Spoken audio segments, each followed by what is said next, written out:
আমরা আমাদের বাড়িতে পুরনো ইলেকট্রিক তার নষ্ট হলে ফেলে দিই, কেউ আবার ভাঙাড়ির দোকানে দেয়, কেউ রাস্তায় ছুঁড়ে ফেলে রাখে। এসব পুরনো তার আসলে কত বড় সম্পদ সেটা আফ্রিকার মানুষরা খুব ভালোই জানে। ওখানে ওই পুরনো তার কেউ ফেলে দেয় না, কারণ ওই তারের ভেতরে যে তামার তার থাকে সেটা ওদের কাছে যেন সোনা রূপার মতোই। আফ্রিকার বিভিন্ন জায়গায় লোকজন এই পুরনো তারগুলো সংগ্রহ করে, এই তারের উপরে প্লাস্টিকের খোলস ছাড়িয়ে ভেতরে তামার তার বের করে। এরপর সেই তামার তার কেটে ছোট ছোট অংশে ভাগ করা হয়। তারপরে এগুলো নিয়ে ওরা যায় মাটির তৈরি বড় বড় চুল্লির কাছে। সেখানে এই তামার টুকরাগুলো প্রচন্ড আগুনে গলিয়ে ফেলে। এই আগুনের তাপে তামা গলে গিয়ে তরল ধাতুতে পরিণত হয়। তারপর সেই তরল তামা বিভিন্ন আকৃতির ছাঁচে ঢালা হয়। এই ছাঁচগুলো আগে থেকেই বানিয়ে রাখা থাকে। কেউ বানায় বাসনের আকারের, কেউ আবার তৈরি করে শোভাময় জিনিসপত্রের মতো। ছাঁচে ঢালার পর কিছুক্ষণ ঠান্ডা হতে দিলে সেই তরল তামা জমে শক্ত হয়, তৈরি হয় চকচকে সুন্দর তামার বাসন। এই বাসনগুলো পরে স্থানীয় বাজারে নিয়ে বিক্রি করা হয়। কেউ বাসায় রান্নার কাজে নেয়, কেউ আবার দোকানে সাজিয়ে রাখে বিক্রির জন্য।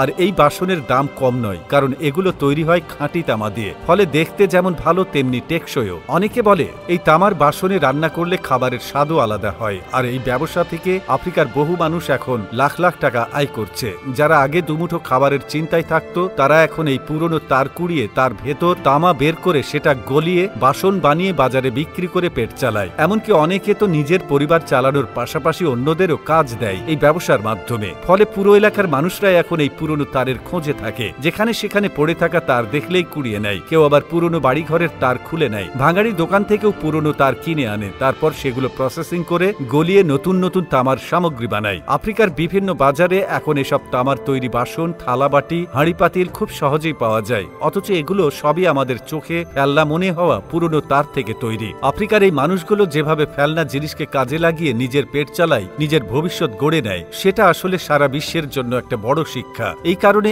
এখন অনেকে বলছে পুরনো তার ফেলনার আগে 10 বার ভাবুন, কারণ যা আমরা অবহেলায় ফেলে দিচ্ছি সেটাই অন্য দেশের মানুষ কুড়িয়ে কোটি টাকার ব্যবসা গড়ে তুলেছে। এভাবে আফ্রিকায় যে কয়েকজন মানুষ আগে বেকার ছিল, এখন তারা পুরনো তার আর তামার ব্যবসা করে নিজের পরিবার চালাচ্ছে। কেউ কেউ আবার নিজস্ব কারখানাও গড়ে তুলেছে, যেখানে নিয়মিত পুরনো তার গলিয়ে নতুন বাসন তৈরি হয়। এই বাসন শুধু স্থানীয় বাজারে নয়, দেশের বাইরেও রপ্তানি করা হচ্ছে, ফলে অর্থনীতিতে বড় অবদান রাখছে। শুধু তামার বাসন নয়, অনেক সময় ওই তারের তামা দিয়ে গহনা, শোভাময় সামগ্রী, দেওয়াল সাজানোর জিনিসপত্র তৈরি করা হচ্ছে। আফ্রিকান দেশের স্থানীয় বাজারে ঘুরলে দেখা যায় পুরো বাজারে রকমারি তামার জিনিসে ভরে আছে, অথচ এগুলোর মূল উপকরণ সেই পুরনো ফেলে দেওয়া তার। আফ্রিকায় যেভাবে লোকজন এই কাজে নিজেদের ভাগ্য বদলেছে সেটা দেখে পরিষ্কার বোঝা যায়, ফেলনা জিনিসও যদি বুদ্ধি করে কাজে লাগানো যায়, তাহলে সেটা কোটি টাকার সম্পদে পরিণত হতে সময় লাগে না।